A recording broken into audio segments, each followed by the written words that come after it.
President Donald Trump সাবেক মার্কিন vice president কমলা হ্যারিসের জন্য জো বাইডেনের আমলে নির্ধারিত সিক্রেট সার্ভিস সুরক্ষা বাতিল করেছেন।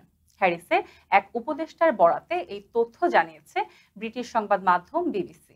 আইন অনুযায়ী জানুয়ারিতে পদত্যাগের পর হ্যারিস 6 মাসের জন্য অতিরিক্ত নিরাপত্তা পাওয়ার অধিকারী ছিলেন, যা জুলাই পর্যন্ত বহাল থাকার কথা ছিল।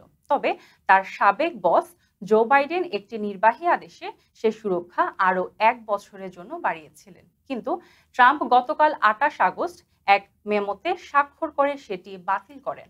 প্রকাশিত নথিতে উল্লেখ করা হয়েছে, 1 সেপ্টেম্বর থেকে হ্যারিসের জন্য আইনে নির্ধারিত মেয়াদের বাইরে পূর্বে অনুমোদিত কোনো নিরাপত্তা ব্যবস্থা আর কার্যকর থাকবে না।